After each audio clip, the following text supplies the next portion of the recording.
Well, I was just looking. We have a rezoning resolution that is on 178 of 192, and I'll make the motion that we approve the rezoning resolution. Second.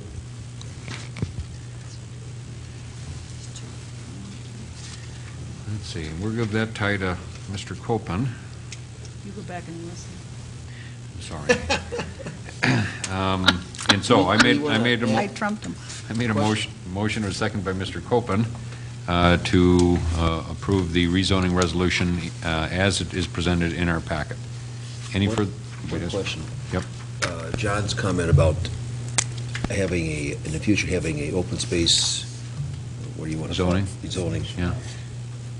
I presume that we're, at some point in the future, going to come back with that? Yes, they will. Okay. Said that. They're trained. We Okay. have that direction Do we just Okay. say that? previously, so I don't think it's necessary to put it in the motion. Okay. Any other discussion? Any other discussion? All in favor, say aye. Aye. That's ayes all. All right, that moves us on to consider approval to purchase approximately 2 acres of land from Gethsemane Church for a proposed park. Mr. Kaneko. Mayor, council, thank you. I know this item has been before council a number of times, but hopefully this is one step towards the eventual resolution of that property. But if you recall, council, at the May 10th, 2010 council meeting, council did authorize staff to extend the current lease agreement with Gethsemane Church for up to 4 months, which expires at the end of this September. And in addition to that, directed staff to enter into negotiations with the church to purchase 2 acres of land. Staff has met that objective of council, and staff did spend a fair amount of time with representatives from the church, including their church council, and we have reached an agreement on the purchase of those 2 acres. If I could have the overhead chart, please. These are the 2 acres we're talking about, the southeast corner, and the purchase price, the net purchase price of that is $372,400. The gross purchase price is $395,000, and the city did receive a credit of $22,600 for the lease payments, half the lease payments that have been made since 2008. In addition to this agreement between both parties regarding the purchase of this property, we also did reach an agreement on the lease that would allow the city to extend the lease agreement out through December of 2012 for $1 per year, and that the church would have to work through the city with regard to permit and use of the facilities there. The city would still be responsible for the maintenance and the general upkeep of those remaining 8 acres. Just some quick background information, Council. The original lease agreement with the church was required to bridge the period prior to the construction of a proposed senior housing project on 6 of the 10 acres. The remaining 4 acres was proposed to be sold to the city for a park. At this point, the senior housing project has now started. However, the church is committed to seeing this project through and is currently working with a number of vendors regarding the financing of that project. With regard to the financing piece, and this is also included in your packet as well, the finance manager did a detailed review of the Park Development Fund, which is our Fund 403, and determined that the 2010 budget called for $460,000. It called for a $460,000 expenditure for the Gladstone Savannah in 2010, while the proposed 2011 through 2015 CIP plan also called for a $600,000 expenditure for Gladstone Savannah. Obviously, this is an error and double counts that expenditure. So therefore, there's an additional $460,000 that can be applied to the purchase of this property. The projected 2010 year-end balance for the Parks Department Fund is as stated in your packet, $771,000. If you add back this 460, that number rises to $1.231 million. And the same projections follow through for 2011.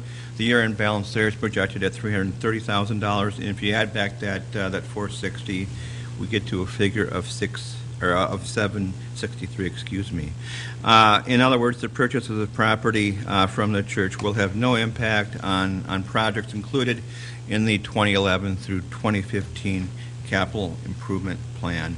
So with that, staff is recommending that City Council approve the purchase agreement, which is included starting on page 182 of your packet, authorizing the purchase of approximately 2 acres of land from Casanova Church for proposed park. The monies in the amount of $372,400 would come directly from the Park Development Fund. Also included in your purchase agreement is a closing date of October 26th, and that's when staff, should council approve this, plans on the closing of this transaction. So with that, I'll send it back over to council, and Alan is here as well, Mr. Cantwood, our city attorney, and we do have members from Casanova Church as well. Their church council did vote in favor of this as well. So with that, Mayor, council, I'll turn it back to you. Mr. Nephew. Thank you. And thank you for all your work on this, staff. The question that I have is just for clarification. I think I know the correct answer, but I want to make sure. If I recall correctly, the original deal had the lease payments accumulating ultimately as a credit for the purchase of the entire amount, all of the lease payments. And here we're using half of them.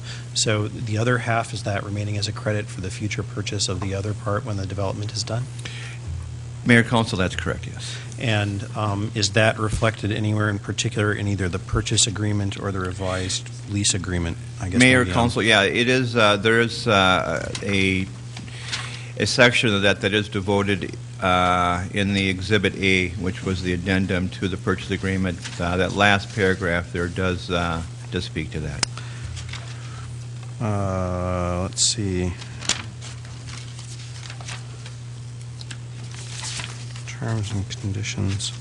I don't see it specifically mentioning the balance of the additional $22,600 in that last paragraph. Mayor, council, that's actually goes back to the purchase agreement. So these two documents are coupled, but there is a provision there as well. Okay, so the original document talks about a credit equal to $22,000, which corresponds, this is on section 2.1, which credit amount corresponds to 1/2 the total lease payments. Okay. So there should be another paragraph that says what happens to the other half of the lease payments. Where am I missing that? No doubt it's in here.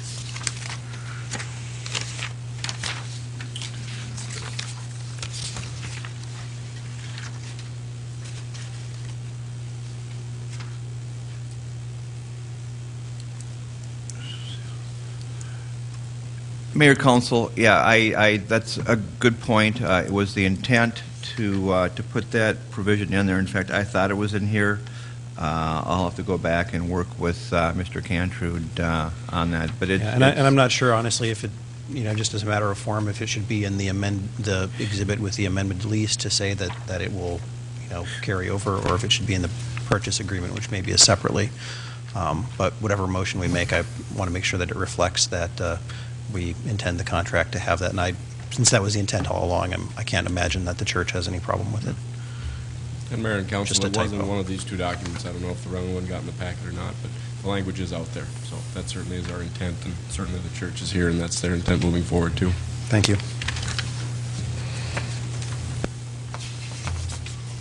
Ready for motion? I'm reading, just a minute.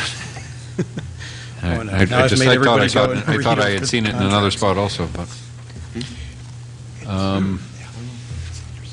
make a motion to approve the purchase with the proper language that might to go with it. I'll second that motion. okay. So, Mr. Copen, I want to make sure that I have your motion correct in that you're moving the purchase, and then we're just saying that what we just talked about having to do with needing to straighten out the other part of the credit is part of your motion. Correct. Okay. Is there any discussion about that? Only that, perhaps should we ask on the record if the members of the church could indicate if that was their understanding as well? Would you like us to vote now, or do you want to come up and talk first?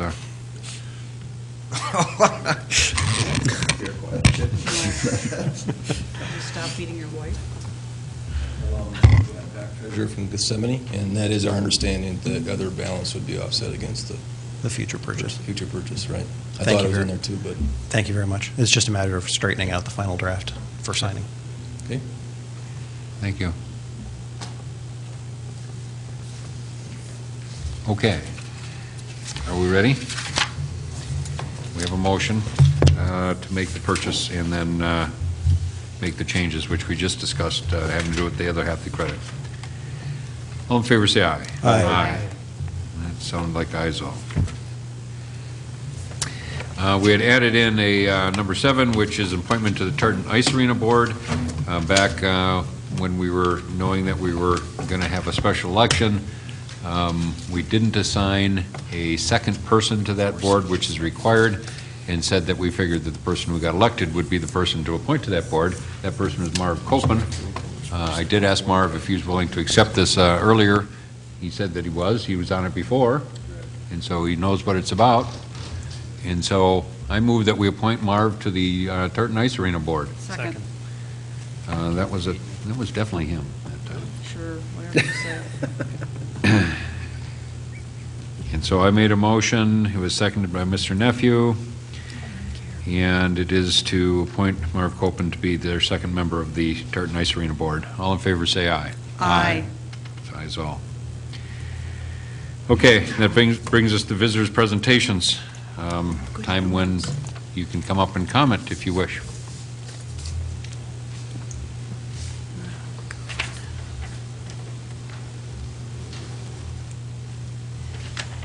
Good evening. I have several items. Diana Longry, 1771 Burr Street.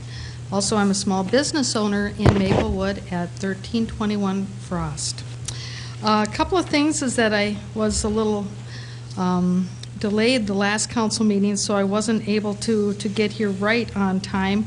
I'd hoped to get recognized at visitor presentations. I was waiting for the mayor to finish his speech before I got up, and it was time too late.